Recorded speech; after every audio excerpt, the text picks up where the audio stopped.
Hello? What's going on? 25 years and my life is still trying to get up that great big hill of hope. Well, I was trying to lay down with my husband and sleep for a little bit. It's real early. But Boo Radley and Tucker just kept on moving all over the bed. I finally put them in their house. And then Pee-Pee puked all over Alex's comforter, which he had just washed. And we don't know why he puked. So he seems completely fine. He seemed completely fine before. So I went and washed Alex's comforter for him because he had to go to bed.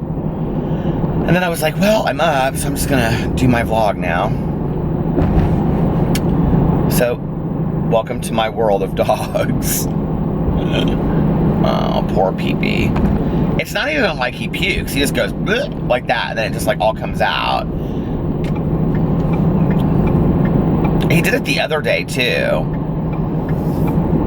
I don't know what it is, if we're like, I think he's eating really, really fast is what it is, because he ate a lot right before he came to bed. I think that's what it is.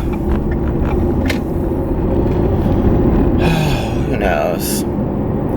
Poor little guy.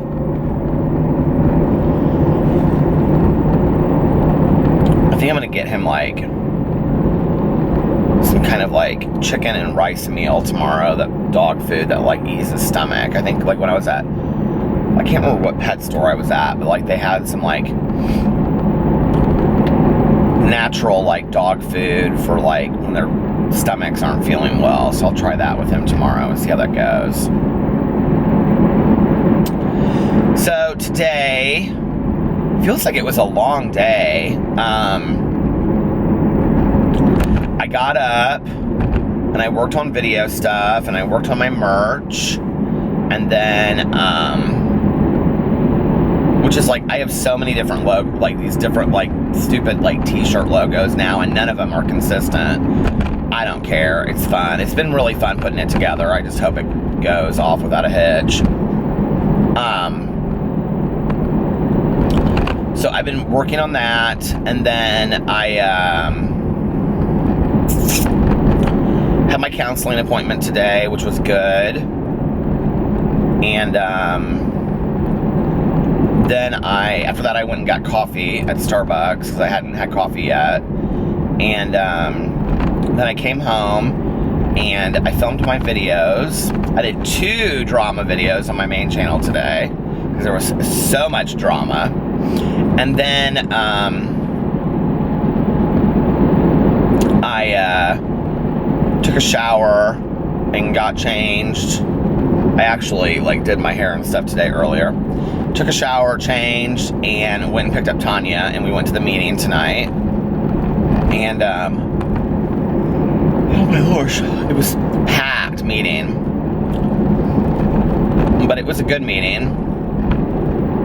And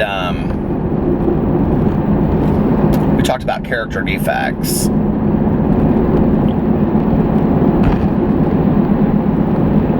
I've always been taught, like, so character defects are something that you talk a lot about in 12-step programs, and they're, you know, like, the 7 deadly sins kind of idea, like sloth and, you know, laziness, impatience, jealousy, rage, anger, you know, things like that. I mean, there's hundreds of character defects that you could list. And, what's interesting is that I've always, like, been taught to... Why is the heat still on? I keep on turning it off and it comes back on. I've always been taught to, in practicing, like, action towards character defects, to do the opposite. So, for example, like, when I first got sober, if, like, I had no patience, because I didn't have any patience back in the day, my sponsor would have me, like, go to Walmart and, like, put carts, you know, like, in the thing, like get empty carts, or like I had to stand outside doors, like gas stations, and just open the door for like 3 people before I could walk in. And I can remember it being like, that was like to learn to like, you know, be less selfish and to be more selfless. I had to do like random acts of kindness and not tell anybody, which sounds like that wouldn't be hard, but my God, when I first got sober, I was so into self. It was so hard, you know, to like do something and not want to pat on the back about it and just do these random kind acts, you know, for people. So I've always been taught, like with character defects, you know, to do the opposite, to practice the opposite, to, you know, put action, which has always worked for me. But then I also have to look at, you know, the behavior behind the character defect and why I'm acting out in that way. And one of the things is that people say to me, like, you've been sober for 23 years and you still go to meetings, you have a sponsor and all that kind of stuff. And it's all about, for me, emotional sobriety. And it's like the saying that, you know, what happens when you sober up a horse thief? You know, you have a sober horse thief. Or if you like have a drunk horse thief and they sober up, what happens? You have a sober horse thief, you know? I mean, you have to like work on the issues that are not just about drugs and alcohol. And the reality is that most of us as alcoholics and addicts have lots of, you know, other issues besides just the fact that we're alcoholics and addicts, you know? And a lot of my worst behaviors I had long before I ever picked up the bottle, you know? I mean, that's just the reality. So it was interesting to hear other people's stories tonight about that. And so then I took Tanya home, and I went to the grocery store, and then I went home, and I ate while Alex was watching Lucifer. And he wasn't feeling very well either, so he went to bed, like, really early, and I was like, well, I'm just gonna go to bed, too. I finished eating while I was watching Log Cabin Life on HGTV. I'm so, like, I watch all those corny, like, HGTV shows now.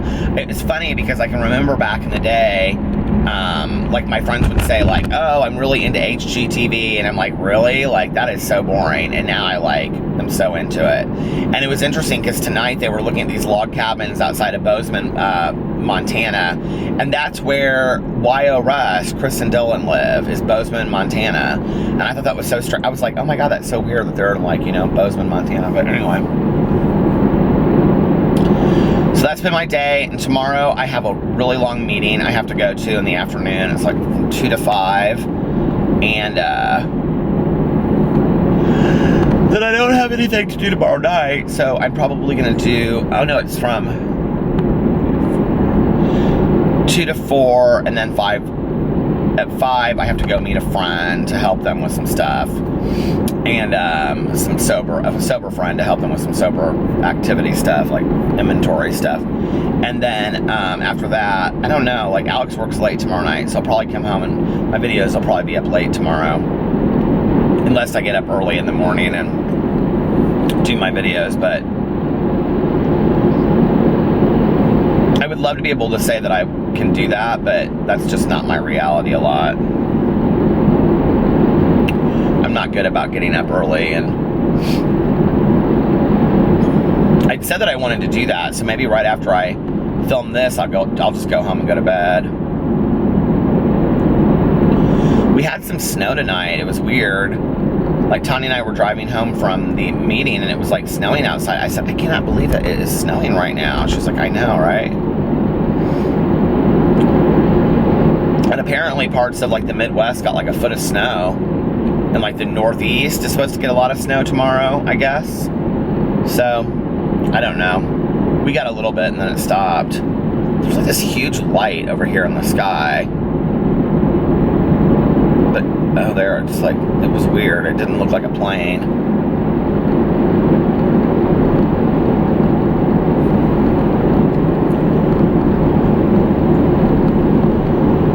Always ask me for paranormal stories, so okay, here's some weird stuff that's been happening around our house. So Alex and I were in bed the other night, like I was almost asleep, you know, like when you phase in and out of going to sleep, and Alex was like really asleep, and it was like 3 o'clock in the morning, and the dogs were in bed with us, and all of a sudden we heard like plates crashing in the kitchen.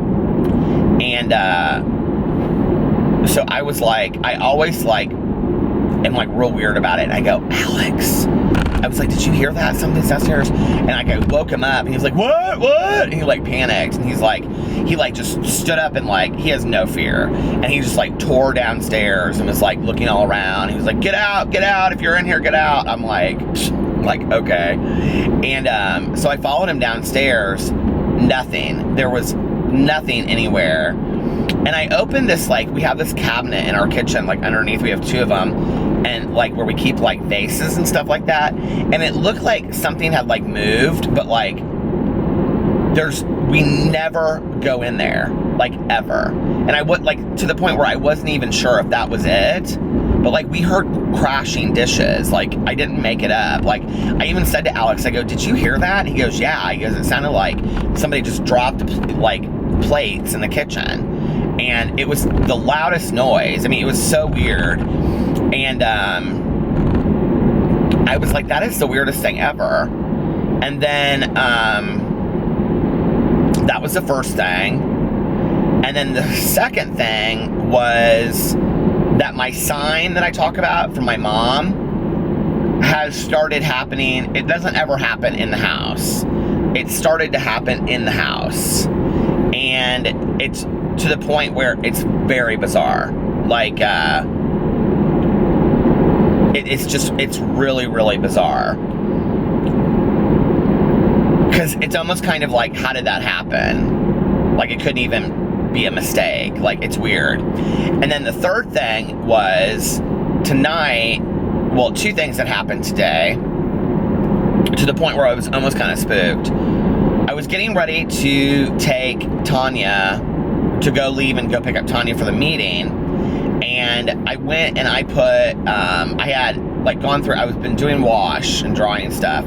So I put stuff in our dryer. Well, I went down to the dryer, and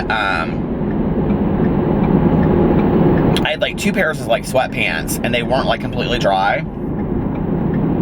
So I went down there to like re-dry them. And I put the timer on for like an hour, because the bands were still really damp. And I was sitting upstairs, and all of a sudden, I don't know, I'm gonna have to ask Alex, because this might be nothing, but all of a sudden I heard like the dryer was like playing this song, and I don't know if that's like how it signs that it's done, but it was like, it sounded like, you know, a music box is what it sounded like. But it's the same tone that the dryer makes. But it was really weird, you guys. It was like a song, and it went on for like 30 seconds. I mean, I was just sitting there, like, I was on my computer, like, looking at stuff, and I'm like sitting there, and I'm like, what is that? Like, and it was like, it sounded like a music box that somebody was playing. And I went downstairs, and the dryer was off, and it had been only going for like 10 minutes, and it, like, nothing was dry. It wasn't like it had been drying or anything. It was just off. And I was like, this is so weird. Like, I just put it on for like an hour, and it just shut off immediately. And then it was like playing that sound. It was like, it was weird, you guys, super weird. And then the other thing was tonight, I came in, and I had taken PP out right before I left to go to the meeting. And when I was coming in, I said, do you want to go get a treat? And he just kind of, I was gonna say he said, I was like, do you want a treat? Come on, let's go get a treat. And we walked inside, and I walked, and so we keep our treats, like, you know, where I put the camera, we keep them on top of there. And I was going to reach, and I heard him, and I turned around, and he had a treat in his mouth, like a begging strip, okay? Now, I don't know where he got it, but no begging strips go missed in our house. Like, I mean, if it's on the floor, the dogs eat anything that's on the floor. I mean, anything.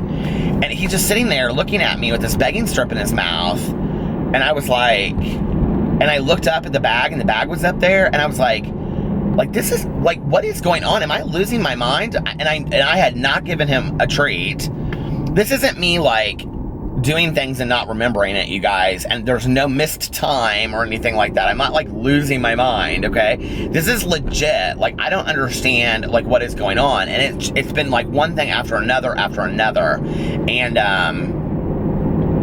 it's so freaky. It's so completely freaky. And we've had a lot of electronical things in our house, like go off and on and whatever. And I've been thinking about saving this for a story time, but Alex thought it was hilarious. But one time, okay, so I had like the iPad in our bathroom hooked up to what's that radio app? Why can't I think of what it's called? Pandora. And I had it on a certain station, okay? And it flashed forward like real quick. Like I was getting out of the shower and it went like, and it started playing a song, and then it stopped on a song, and then it went back. It went back, you guys. You can't, like, I was like, what is going on? And it went back and it played this song on Pandora. And this song is like a song that has like a special meaning between my mom and I. And then it played it again, and I freaked out. Like I completely, because at that point I just kind of was like, oh, it's doing something weird. But then like when it got done, it like played it again, and I was like, okay, now Pandora doesn't do that, right? And so I like called Alex. He was like out to dinner, and I was getting ready to go meet a friend for dinner, and I said to him,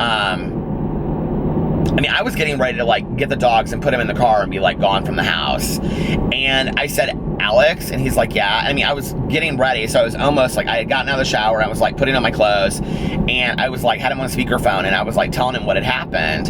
And he was like, I'm sure that, and as I'm talking to him about it, the garage door went up. And I go, did you just come home? And he was like, no. And I go, the garage door just went up. I can hear it because the garage is like right underneath our bedroom and our bathroom. And he was like, no, that's not possible. He was like, I have the clicker. And I was like, so I went downstairs, the dogs are following me, and I opened the garage, and the garage door's up. And I'm like, what the fuck? And so like I shut it, and I'm like now panicked, right?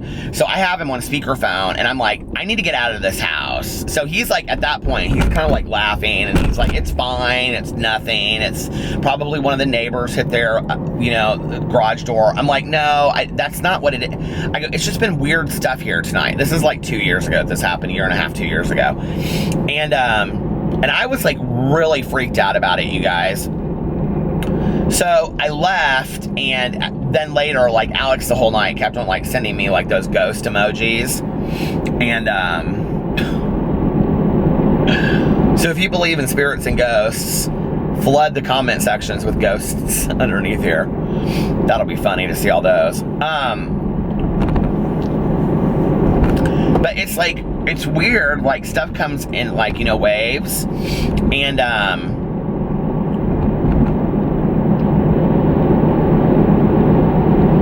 I don't know. It's almost like the more you look for it, the more it exists, if that makes sense. And I'm sure there's nothing to it. I'm sure there's some excuse for everything that happened. I'm sure that the dryer just probably does that, when this stuff is done. But the thing is that if like, because I was like, well, does it just shut off when your pieces are done? Like, I don't even know how it would know that, right? But my sweatpants were still wet. They weren't dry. And it's a brand new dryer, okay? It's not breaking. It's washed and dried it's dried every other load that we've washed in there or put in there that's been washed. So that was weird. It's just been a lot of things like that.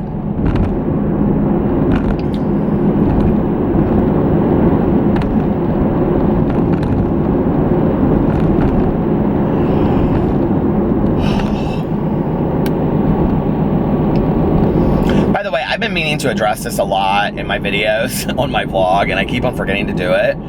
That painting in my kitchen that's crooked, yes, it drives me crazy too. People always comment about this in the comment sections. They're always like, I just want to fix that painting behind you, okay? So here's the deal. It is like cemented to the wall, and my mom's friend Ro hung it because she like helped my mom move into the house, and she hung it with those things, you know, that like are like at an angle and then you put like a nail through it. So when we've tried to rehang it, it never hangs correctly again, and it's always crooked. So it's because of like how they have it on the back of the painting. So I don't know how to hang it without it, and it completely fell off the wall the last time I tried. It's really a heavy painting.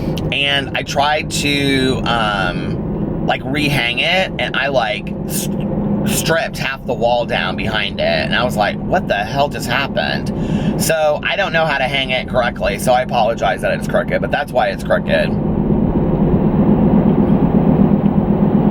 We need to, like, go back in there and get some heavy-duty stuff to, like, have it, like, hang correctly. There have been other things that we have been busy doing, obviously. There's like a light in that woods over there. That is so weird. Just like a single candle light or like a flashlight in this like dark woods. Here, look. I mean, I'm like in the woods. Do you guys see? And there was like somebody standing there with a flashlight. It was like this weirdest thing. Spooky stuff is going on.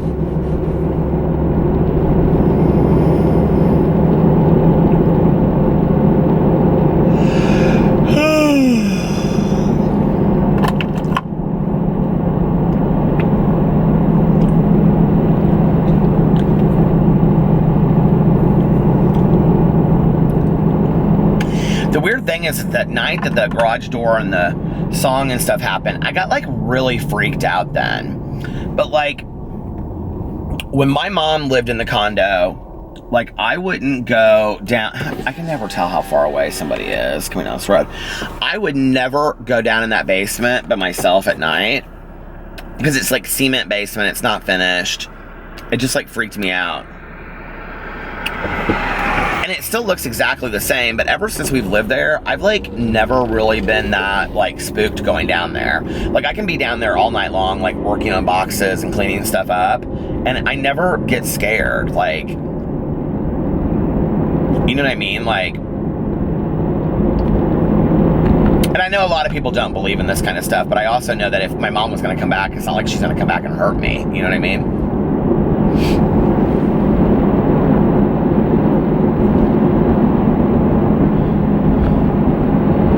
It is so beautiful outside. I wish I could, like, I need to just stop and show you guys the moon.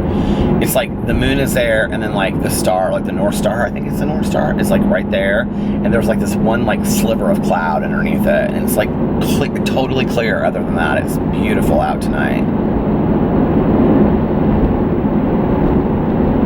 It very much looks like Indiana winter right now, minus the snow. The sky does.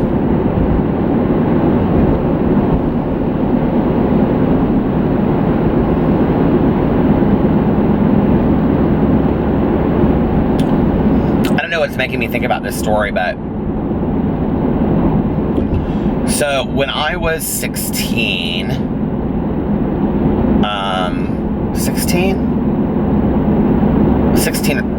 yeah, when I was 17, it was my second car because I got rid of my first car, and my second car was a hand-me-down of my dad's. And it was that my second car or my third car? I had a lot of cars in high school because I either wrecked them or I would get something else or whatever. I drove a two-door Mitsubishi Montero, and it was stick, and it was so much fun. And I would stay at my dad's house on Wednesday nights with my dad and my stepmom, and then I would get up for school, but I would go back to my mom's so I didn't have to take my stuff for school the next day, and I would like take a shower at my mom's and like change there and then like get ready for school. So don't ask me why I did that. I don't know. Like looking back, it was so stupid. Well,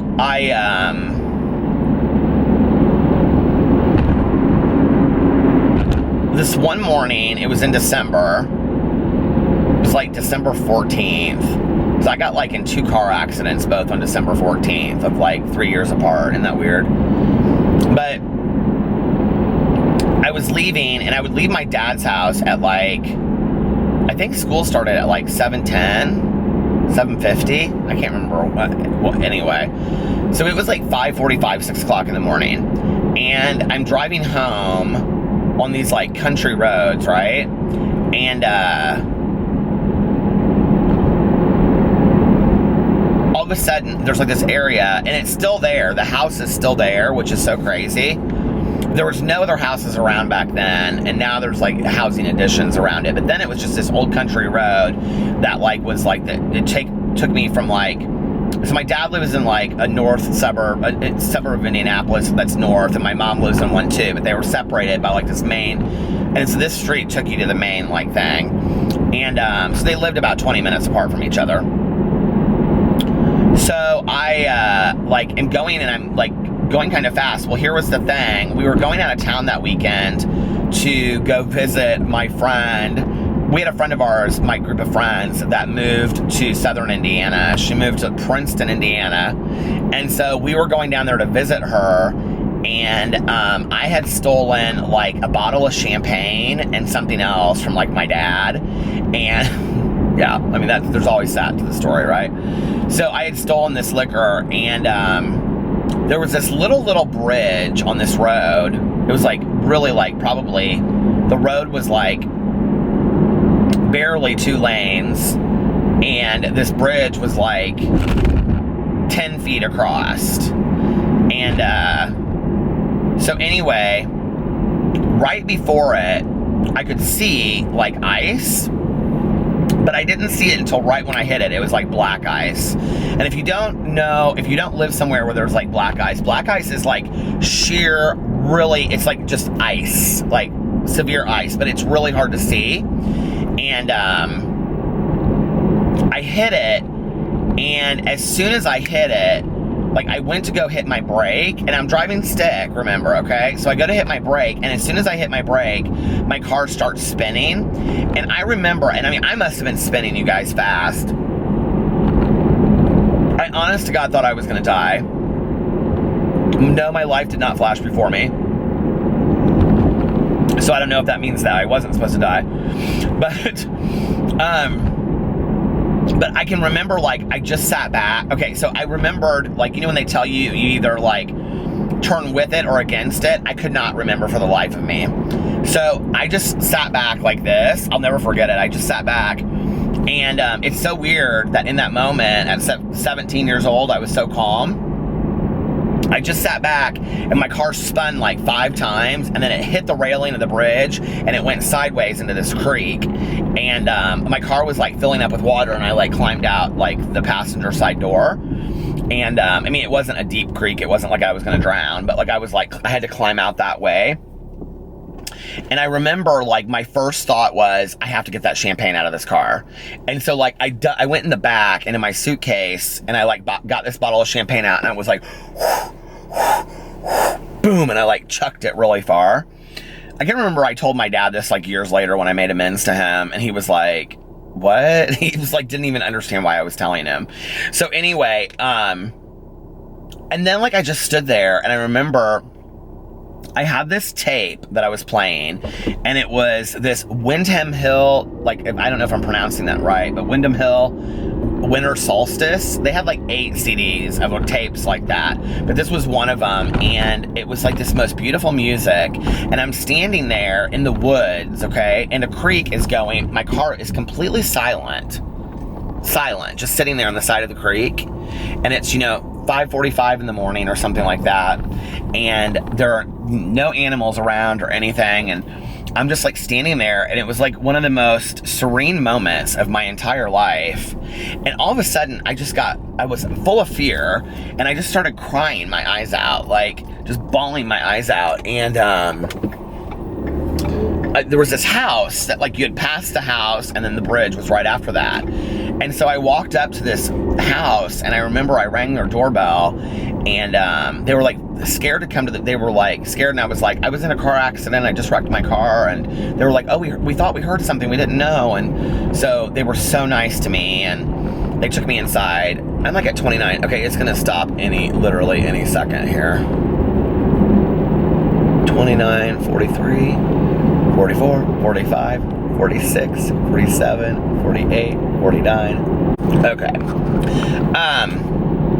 So I went in this house, and I just remember these people were like so nice to me, and it was like this older couple, and I was like, oh God, a car accident. It sounds funny now, but it was really terrifying then. And they called my dad, and my dad came and got me, and he took me home. And I remember, like, my stepmom was so sweet to me, and she, like, made me, like, hot chocolate and stuff. She's like, you're not gonna go to school today. And I was fine. Like, I wasn't hurt or anything, which is crazy. And,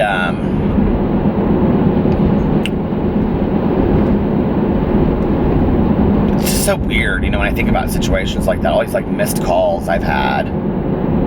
You know, I know that Sylvia Browne was, like, such a fake, the psychic Sylvia Browne, but, like, when I got sober, like, I worked my steps, but I, like, really struggled with this, like, concept of God, right? Because, you know, I had grown up going to church. I was confirmed, I was baptized, all that kind of stuff, but, like, it never resonated with me. Like, I never internalized any kind of spiritual belief whatsoever. And so, you know, like, when I worked my steps, and, you know, like, finding a higher power is part of that. And one of the things that was so attractive to me about a 12-step program was there was no forcing of God. You know, there was no, like, forcing of believing one kind of doctrine. It was, you could come up with your own concept of a higher power, which I loved, you know. It didn't even have to be of some kind of crazy nature. It could be, you know, the earth, the wind, you know, the universe, or whatever. And so at, like, 2 years sober, I wanted to do some investigation of my own into, you know, finding out more about what my higher power was going to be. Because I really didn't know. Like, you know, I prayed, I meditated, and, you know, there's this whole idea of meditation in 12-step programs, but when the concept first came around, which was in, you know, the late 30s, early 40s, the idea of meditation wasn't like what we think of it as today, like Zen, you know, Buddhism and things like that. It meant purely to think deeply about something, to meditate on something, to think deeply about things. And so, you know, I would do that. I would, like, you know, make gratitude lists and think a lot about my life and my sobriety and what I wanted my life to look like. And so, a lot of positive affirmation. But, like, I didn't really know, like, what that communication was like. Like, I didn't really know, like, if I had a higher power. You know, I was very agnostic. Like, I believed that there was something out there, but I wasn't really sure what it was. And, you know, which I'm sure surprises nobody as a believer of psychics and spirits and Loch Ness Monster and Bigfoot and all that stuff. I mean, and the concept of all of that and the construct of all of that stuff, I mean, the idea that there might be a God doesn't seem like that far-fetched to me, you know? And so, but it was weird because I walked this fine line between when I would meet people that were highly, like, spiritual, like almost religious. It was a turnoff. But it intrigued me and made me almost kind of jealous at times too, that I had never been able to internalize it into my being of who I was. And so when I started working with it, with my sponsor, you know, he said, what's your biggest fear in life? And I said, death, because at that time my biggest fear was death. And he said, well, find a book or a movie or something and that will help you with that. And I remember, I'm like belching, I don't know why, I'm like hiccuping and belching, I'm sorry. But I remember, one of my biggest pet peeves is, especially on YouTubers, is when they belch really loud. Like, I think that is so unnecessary. I just don't think that's attractive. No offense if you do that, but I just don't think it's real attractive. So anyway, but I remember, like, seeking out, like, books and movies that had to do with, like, it was important for me to know like what an afterlife looked like. Like I wanted visual proof of an afterlife, which of course, I mean, how could we possibly get that? And, you know, and so like I knew of the books by like Betty J. Eddy and like, you know, why can't I think of her name? That came up with the 5 stages, Elizabeth Kubler-Ross and stuff like that. And I had like taken a lot of classes in sociology about, you know, death and dying and stuff like that. But I don't know, like it didn't resonate with me. And so I ended up first watching the movie with Robin Williams called What Dreams May Come. And while I related to it on some level, at the same time, it just seemed so out there to me and kind of depressing, the scenes with his wife, that like I didn't relate to it. And then I was watching Sylvia Browne and Montel Williams one day, and I was like, she was talking about her book that she had out, and so I went, and this is probably a lot of where my fascination of psychics began, and so I got her book, which was called The Other Side and Back, and I read it, and it's weird to think that a book by probably a scam artist psychic changed my life, but it really did. And that's why I don't really put down any books ever, because you know what somebody is gonna what time what somebody is gonna get out of something versus what somebody else is gonna get out of something. You know, it's like you never know. And I remember I read that book, and you know, she had this idea in the book that we have a soul group that we work with, and that we have a spirit guide that leads this soul group. I'm paraphrasing all of this because I don't remember it, tons of it, honestly. But that, you know, you have many lives while you're here. And you come here specifically to learn lessons. And you choose, like, with your soul group, like, and if you don't believe in this, hey, I respect anybody's differences of opinion. If you were sitting here, I would love to have a conversation about it, because what I like to do is sit and learn from you and learn from other people, and let's have conversations about it. And when I was in my early 20s, this is the stuff that I would love to like sit around and drink coffee late at night and smoke cigarettes and have candles and incense burning and talk about it. You know what I mean? Like I loved that. It was so much fun to me, and listen to different people's ideas. And I remember I had a friend of mine that was like hardcore atheist, but it was almost like a spiritual belief to her, because she couldn't wait to be part of the earth again when she passed away. And I remember her talking about that, and talking about like that everything has, you know, a time and a cycle and all that kind of stuff. And there was a beauty in it to her. And although I'm not an atheist, I thought, you know, like I could respect that. And so I think that we lose perspective when we can't have religious conversations with people or spiritual conversations with people, because we're not open-minded to what other people may believe or what their perspective is, you know? And so anyway, this is just mine. And I remember reading that book, and it talked about that, and it talked about how like we pick the parents that we're born to learn certain lessons, and you can resist the lessons or you can learn them while you're here, and that we make a blueprint for our life of major events that are supposed to happen. And that when you're exactly where you're supposed to be in your life, then that's deja vu. Like sometimes you'll like remember it and you'll go, oh my God, like this seems familiar to me. Well, that's deja vu is what she said. And that we have like 5 or 6 exit points in our life that we plan ahead, that we can leave this life, or we can stay. And, you know, I sometimes wonder, I've had all of these kind of like near misses with death, and a lot of them happened to me earlier, before I got sober, you know, and I think, especially the night that I got sober, you know, like, I don't remember really I don't remember driving the car home. I have a very weird memory of that, of like, me just kind of sitting back while somebody else is driving the car or talking, or it just felt like to me a force was driving the car.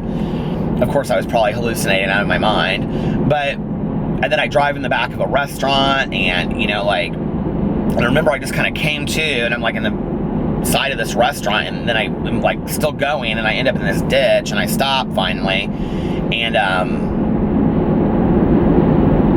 you know, I think about all that, and I think like, I don't know, there has to be some kind of like, I believe that there's a purpose of why I'm here.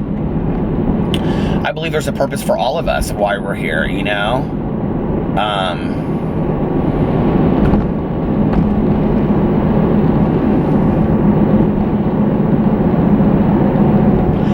remember I read that book, and then I read,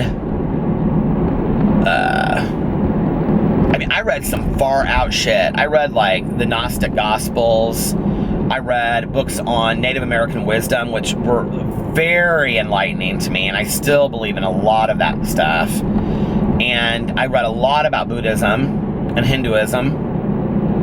I read about Kabbalism. I really educated myself, on different religious philosophies. And overall, what I found was that the common theme was kindness, compassion, and love, which is really the way that I try to live my life today, to be the kindest, most compassionate, loving person that I can be on a daily basis. And, I think forgiveness is an action. I think gratitude is an action to get to those things. And I'm not perfect. I'm, always going to be working on those things, I think. But over time, it was weird. Like, I just kind of, have this, this sense of understanding of what my spiritual beliefs are. And then I can remember, one night I was driving, and I would have been about 6 years sober at the time. I remember having this long conversation with my mom about it afterwards. And so I smoked for a long time, and I still smoke from time to time. And one of the things that I used to love to do was just drive out in the country and listen to music and just smoke cigarettes and drink a fountain Coke. And one night after my ex and I, my very first boyfriend and I broke up, I was driving out in the country, and I was just kind of driving around, and I was listening to Bob Dylan, Forever Young, which is one of my mom's favorite songs. That, may God rest and keep you always. And I had the windows down, and it was one of those perfect Indiana days or nights where it's 85, 90 at night, and the humidity is so thick, it feels like it's just wet in the air. It's perfect. I love those Indiana summer nights. And I had the music blasting, and I just, in that moment, I felt so full of God. I felt so connected, And I can remember telling my mom that later, and I said, and she said, if God has to be a song that plays through your windows on a warm summer night, then that's God for you, And I've told the story before about when my mom and I on Christmas Eve were stuck in the mountains, and, the Smoky Mountains, and she looked up at the mountains and she said, this is God, and there's just something so beautiful about that to me. And I don't really get in lots of conversations with people about religion because I think it's a very private thing. I'm talking to you about it on here tonight because I tell my stories on here. That's what I do. But I think it's very private, and I'm not private about it because I'm ashamed of it or whatever. I'm private about it because I don't need to get into a defensive conversation with people about what I believe. And when people come from my belief systems, I'm just like, okay, I understand that you don't agree with me. That's fine. That's why it's my belief systems. But I also don't criticize people for theirs. And I think that everybody has the right to believe or not believe in what they want to believe in, and that's one of the wonderful things about a 12-step program. There's no forcing of belief. And, I've been asked a lot through the years, well, how do you know there's a God? Well, I don't know that there's a God. Well, what if you find out at the end of your life that there is no God? And I'm like, you know what, look, here's the thing. Or I'll say a lot of times, I think things happen for reasons, or there are lessons to be learned in life. And people will say to me, well, do you think you're making up the lessons? Or do you really think there are lessons to be learned in life? And I'm like, okay, look. At the end of my life, okay, if I have applied meaning to things that have happened to me, oh, this happened to me, and this was a really horrible thing that happened, but I learned forgiveness, and I learned patience, and I learned kindness and compassion through that. I learned how to be a better person through this horrible event that I went through, right? Let's say. Okay, at the end of my life, one of two things is going to happen. I'm either going to be dead in the ground and find out that or not find out, because there will be nothing afterwards, that there is nothing afterwards, there is no afterlife, it's just blackness forever, eternity, whatever, right? Which I hope is not true, but let's just say if that is, then what have I lost by applying meaning to my life while I'm alive? I've lost absolutely nothing. In fact, I've only gained, because I've applied meaning to things that had no meaning.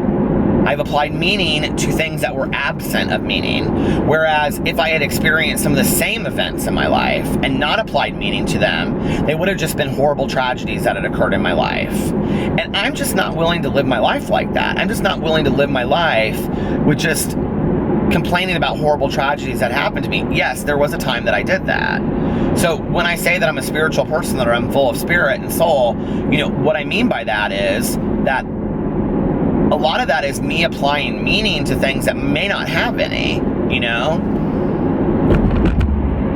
And it's kind of the same thing with God. I mean, like, if at the end of my life, I find, out that there's nothing, or I won't find out because there's nothing, you know what I mean? What have I lost by living a right life and being a kinder, more compassionate person that can look in my mirror at the end of the day? And a lot of people will say to me, well, you don't have to have a God to do that. No, that's absolutely right, Sometimes I need gentle reminders. Sometimes I need little nudges of grace. And I like to think, it's like the song, I love gospel music. It's a little unknown fact about me. I love old Southern gospel music. And His Eyes on the Sparrow is one of my all-time favorite gospel songs. If you've never heard it, look it up. And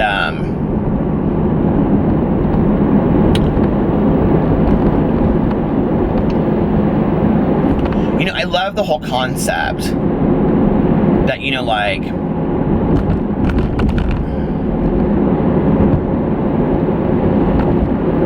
God is even in the smallest of all things out there, and if you really think about it, and you take out God as like this omnipotent being, and you think that whatever your concept is of that, like if your concept of some kind of universal spirituality is just love and kindness, then love and kindness are in the smallest of all things. And I believe that. I believe that to be true. And it helps you look at things from a different point of view. It helps you look at things and people from a different point of view, because you look for the love and the kindness in those people. And I find myself doing that often, I think the reason why, like, the Diary of Anne Frank resonates with all of us that have read it, if it does resonate with you, which I don't know how you read that book and it doesn't, but I think that one of the reasons why it resonates with a lot of us, I probably need to reread that book, but it's not because of the telling, of a young girl that's hiding out, but because of her attitude about life. In the worst of circumstances, her attitude towards life. And what's the saying that she says there, even after everything, I still believe that people are good at heart? I mean, there's God in that, I'm sorry. Whatever your belief in God is or not of God, and there's compassion and kindness and love in that, And, and I look to those role models because I struggle to find that on a daily basis. What was Anne Frank, 15? And I think to myself, if a 14 or 15-year-old girl, 13, can believe that, then I can get there too. And it gives me hope. And what is life if life is not a learning experience? My old supervisor used to say to me, if you don't learn anything from me by working under me, she would say this to me one-on-one, if you don't learn anything from me working one-on-one with me, watch my conversations with the teenagers that I work with. Everything that happens, I turn into a teaching experience. And it would be amazing to watch her, in any conversation that she would have with them. And she said, this is what I was taught. She's like, it was not an original concept. This is what I was taught. And every conversation she would have with these kids, somehow there was some teaching moment to it, it was just beautiful. It was just fantastic, that you know, some girl would be saying, you know, I don't want to go to play volleyball today. And she said, well, why don't you want to go play volleyball today? I don't feel like it. My mom and dad didn't come for visitation last night, and I'm pissed off. My supervisor would say, wow, man, I'd be really upset too. I'm sorry to hear that. And you are? Yeah, I can't imagine what that would be like. Do you get excited for your parents to come visit and then they don't? But you know, by you not going down there and playing volleyball, which is one of your favorite things of the week to do, you know, you're letting them win. And maybe they had a reason why they couldn't be here. Did you talk to them? No, they called and I hung up on them. She said, well, you don't know. I mean, maybe something happened. Maybe something horrible happened, you know? Sometimes we don't know what happens with people until we talk to them and give them a chance to explain situations. Yeah, maybe you're right. But I bet if you went down there and you played volleyball and you hit that ball as hard as you can, because you're one of the best volleyball players I've ever seen on this unit, ever come through here. You're one of the best. Yeah, I'm pretty good. I love playing volleyball. You're one of the best. If you go down there and you just hit that ball with all your might, I bet you'll get some of that anger out. Yeah, you're probably right. And you know, she get her to go down there and play volleyball. I mean, I think back on that kind of stuff, and I think like, you know, like kids that would refuse to believe that drugs and alcohol. I can remember this one conversation she had with this girl, and this girl was like a hardcore drug addict, and the girl refused to say that she was an addict, which we didn't force them to say that. And you know, and I remember my supervisor looked at her, and we were in a family group, and she had to sit like 5 minutes before family group starts. My co-counselor gets sick and has to go home, so my supervisor had to sit in with her. Had to sit in for her. I'm sure she wasn't real happy about it. So I remember we're sitting in there, and have you ever just sat in the presence of somebody that is just so good at what they do? And I mean, she and I did not have a great farewell at the end of my career there, but she taught me everything I knew. I'll never forget sitting in this family session with her, this family group with her, and this girl's going off about she's not an addict and blah, blah, blah. My supervisor goes, okay, you're not an addict. We hear you. And she said to this person, did you hear her? She's not, yeah, I heard her. Did you hear her? Yeah, I heard her. She's not an addict. Okay, so we know you're not an addict, okay? But let me ask you something. What happened the last time that you used? She's like, well, I overdosed. I ended up in the hospital. Okay. You ever been arrested? Yeah, I've been arrested 3 times. 2 times for, you know, like public intox, and 1 time for, you know, like being at a house party. And she's like, okay. So what happens a lot of the time when you use? And she's like, oh, bad shit happens. I always get caught. She goes, oh, okay. So you can admit that when you use, bad stuff happens. And she was like, yeah. And my supervisor looked at her and she goes, so does it really matter what we call it? You just need to know that when you use, bad stuff happens and it doesn't work for you.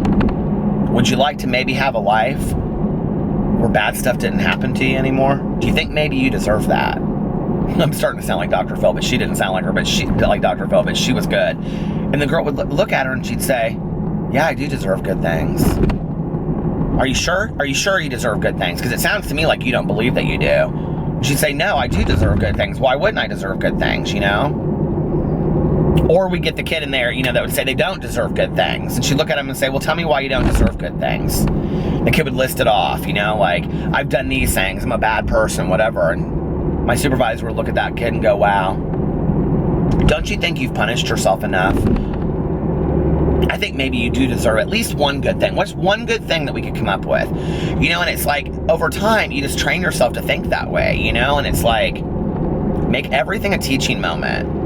So for my own life, I try to apply that as well. Why not? You know, when I'm going through something, I look at it and I go, okay, Peter, what's the teaching moment in this? What can I learn from this experience that I'm going through in life, you know? Is there something that I can gain and not lose out of this experience that I'm going through? Because if not, then this shitty circumstance that I'm going through in my life right now, of which I have had many in my life, of many I've had, you know? If I can't learn anything from it, then it just happened for no reason. It just happened to be a shitty experience in my life. And I don't think I deserve that. I don't think you deserve that. I don't think anybody deserves that, you know? And if you take one thing from this vlog tonight, what I'd like you to take from it is maybe think to yourself in situations that happen from now. Stop yourself right in that moment, you know, and say, like Oprah said, you know, look up and say thank you. And then say to yourself, okay, what can I learn from this situation right now? Like, what's the learning experience? Or a couple days afterwards, look back at it and go, okay, what's the learning experience I've learned from this? Did anything valuable come from this? And if you say no, you are refusing one of the greatest lessons you can learn in life, okay? You're refusing your self-growth. Which, why would anybody want to do that to themselves? I mean, like, we all want to grow and have things in life, don't we? We all want to grow and have the best life possible. I deserve the best life possible. I know you do. We all do. End of story, period. We all deserve the best life possible.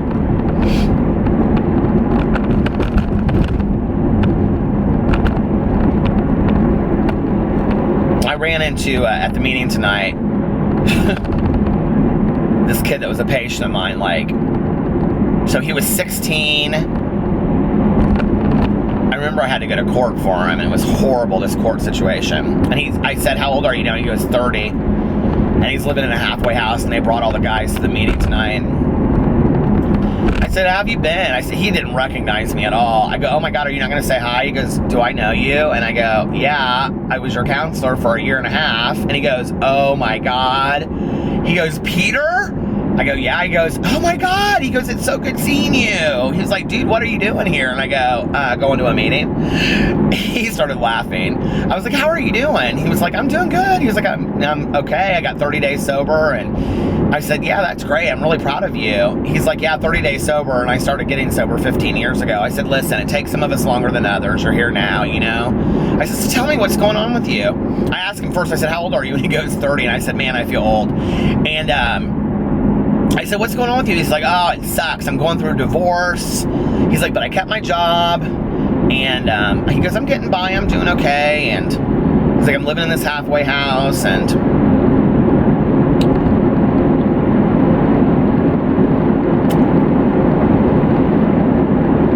crazy, I look at that and I think to myself, 15 years.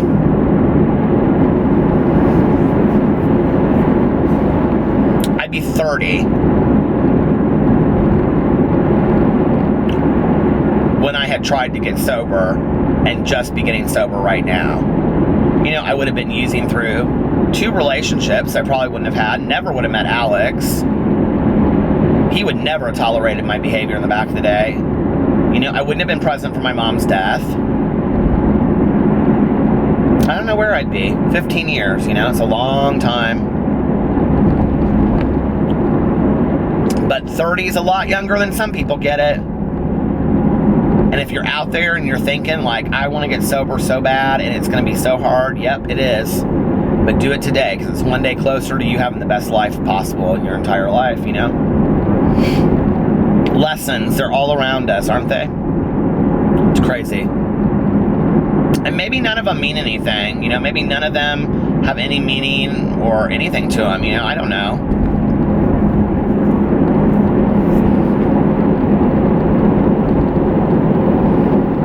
Maybe this whole God, spirituality, soul, all of it, maybe it's all just a bunch of foolishness, but I hope not.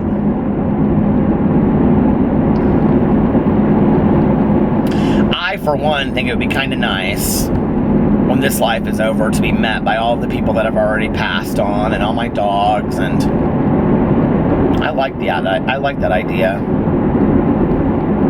And it doesn't have to be real deep for me, I don't have to take it to a real deep place.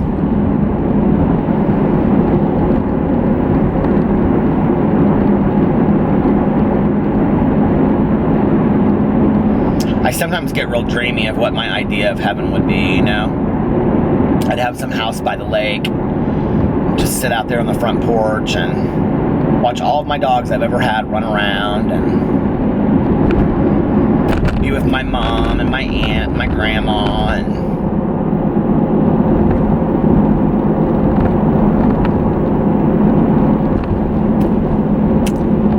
yeah. I guess we'll never know until it's too late, right?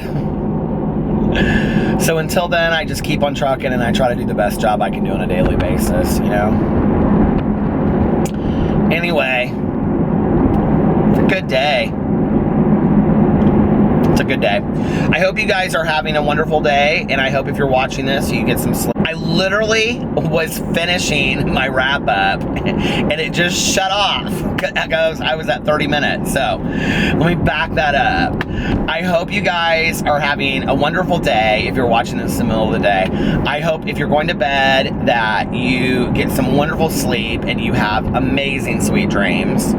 And if you're watching this in the morning while you're getting ready or you're driving to work, be safe, have the best day possible, and make the most of your life, because we're on borrowed time as it is. I love you guys, and I'll see you later. Bye.